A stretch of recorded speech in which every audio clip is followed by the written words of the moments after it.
بسم اللہ الرحمن الرحیم۔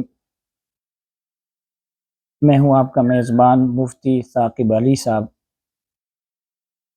آج کا جو ہمارا سیشن ہے وہ ہمت کے متعلق آج ہمارا آخری اور تیسرا سیشن ہے۔ اس سے پہلے کے سیشن میں ہم نے کوشش کی تھی کہ آپ کو ہمت کی تعریف وہ سمجھ آ جائے، اور اس کے بعد کے سیشن میں ہم نے ہمت کے متعلق کچھ مثالیں آپ کے سامنے پیش کی تھی۔ آج کے سیشن میں اس ہمت کے متعلق مزید ایک دو مثالیں اور واقعات آپ کے سامنے پیش کروں گا، تاکہ ہمت کا مضمون آپ کو مکمل طور پہ سمجھ آ جائے اور زندگی میں آپ ہمت شروع کر دیں۔ امام غزالی رحمۃ اللہ علیہ نے ایک کتاب لکھی ہے سر العالمین۔ اس کتاب میں وہ ذوالقرنین بادشاہ کے متعلق لکھتے ہیں۔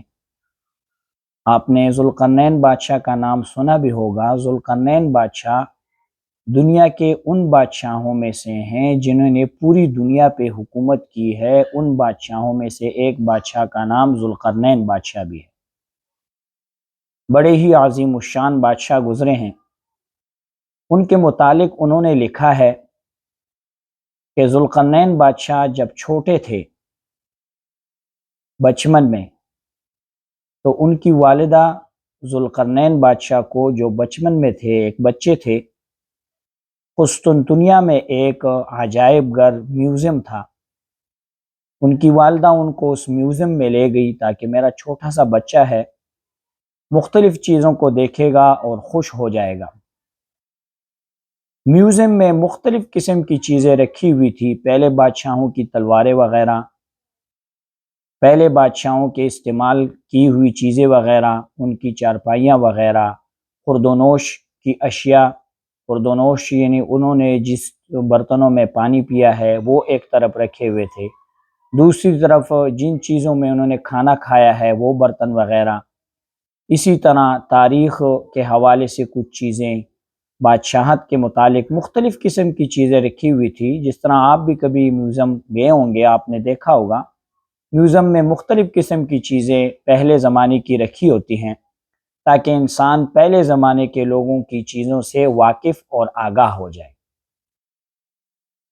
اس میوزیم میں ایک کونے پہ ایک فلسفی بیٹھا ہوا تھا۔ وہ ماں جب اپنے بچے کو اس میوزیم میں لے کے آئی تو اس فلسفی فیلسوف نے ان کی والدہ کو کہا کہ اس بچے کو چھوڑ دیجئے کہ یہ اس میوزیم میں اپنے لیے کس چیز کا انتخاب کرتا ہے، اور اس کو اس میوزیم میں کون سی چیز پسند آتی ہے، اور میوزیم میں اس کو کس چیز سے متعلق دلچسپی ہے۔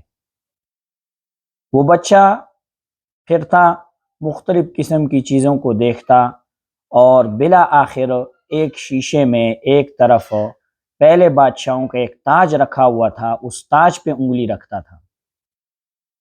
اس کی ماں جب اپنے بچے کو دیکھتی تھی تو مسکرا کر بولتی تھی، بیٹا ہماری کیا اوقات کہ ہم میں سے کوئی بادشاہ بنے اور یہ والا تاج جو بادشاہوں کا ہے اس کے سر پہ رکھا جائے۔ بچہ دوبارہ پھرتا، مختلف قسم کی چیزوں کو دیکھتا، اپنے دل کو خوش کرتا، پھر دوبارہ آ کر اس تاج پہ انگلی رکھتا۔ ماں دوبارہ مسکراتے ہوئے چہرے سے اپنے بچے کو نرم و نازک لبوں سے فرماتی، بیٹا اپنے لیے کسی اور چیز کا انتخاب کرو۔ بادشاہ بننا یہ ہمارا خواب بھی نہیں ہو سکتا کہ ہم میں سے کوئی بادشاہ بنے اور یہ بادشاہوں کا تاج اس کے سر پہ رکھا جائے۔ تیسری مرتبہ وہ بچہ پھر پھرا، بالآخر اس مرتبہ بھی چھوٹے سے بچے نے اس بادشاہوں کے تاج پہ انگلی رکھی۔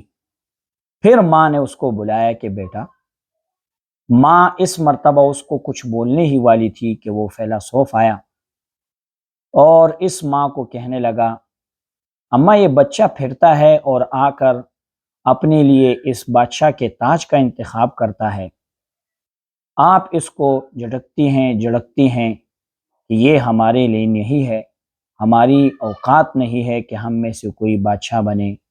ہم میں سے کوئی اس مقام تک پہنچے۔ فیلسوف نے اس ماں کو کہا، اماں اس بچے میں اتنی ہمت ہے، اس بچے میں اتنی طاقت ہے، اس بچے میں اتنی استعداد اور صلاحیتیں ہیں کہ وہ اس مقام تک پہنچ سکتا ہے۔ ماں دوبارہ مرجھائی ہوئے چہرے سے فیلسوف کو دیکھنے لگی۔ فیلسوف نے فرمایا، دوبارہ اس نے کہا، اماں آپ کو پتہ نہیں ہے، جو بچے اس مقام تک پہنچتے ہیں اور اپنی زندگی میں بڑے بڑے بادشاہ بنتے ہیں، بچپن سے ہی ایک اونچی ہمت اپنے لیے رکھتے ہیں کہ ہم نے اس مقام تک پہنچنا ہے، اور یقیناً یہ بچہ بھی ان بچوں کی فہرست میں ہوگا، ان بادشاہوں کی فہرست میں ہوگا جو بچپن سے ہی اپنے لیے بادشاہت کا انتخاب کر رہا ہے، جو بچپن سے ہی اپنے لیے ایک اونچی ہمت کہ میں ایک بادشاہ بنوں گا، یہ یقیناً اس مقام تک پہنچے گا۔ دنیا میں وہ دن دور نہیں تھے کہ ایک وقت آیا کہ وہی چھوٹا سا بچہ اپنی اس ہمت کو لے کر بچپن سے ہی وہ اس مقام تک پہنچا کہ دنیا کا بڑا بادشاہ ذوالقرنین کے نام پہ متعارف ہوا اور ذوالقرنین بادشاہ بنا۔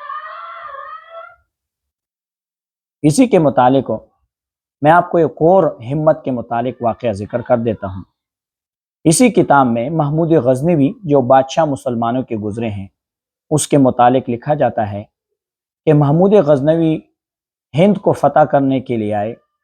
ہند میں باقی مقامات فتح ہو گئے مگر ایک جگہ تھی جو فتح نہیں ہو رہی تھی۔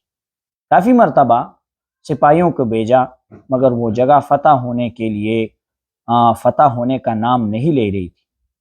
عجیب بات تو یہ تھی کہ محمود غزنوی جب بھی اپنے سپاہیوں کو بھیجتا ان پہ بیماری طاری ہو جاتی، سارے کے سارے بیمار ہو جاتے۔ بڑا ہی پریشان ہوا۔ پتہ کرنے پہ پتہ چلا کہ جب وہ اپنے سپاہیوں کو ہند کی اس جگہ پہ بھیجتا ہے جہاں اس نے اس جگہ کو فتح کرنا ہے، تو ان ہندوؤں کے مشہور لوگ جو مذہبی پیشوا ہیں وہ ایک اونچی جگہ پر بیٹھ کے یہ سوچتے رہتے ہیں کہ ان کی فوج بیمار، ان کی فوج بیمار، ان کی فوج بیمار۔ یہی توجہ ہے، یہی سوچ ہے، اسی کو ہمت بھی بولتے ہیں، اور یہی ہمت ہے جس کی وجہ محمود غزنوی کے جو فوجی ہیں وہ بیمار ہو جاتے ہیں۔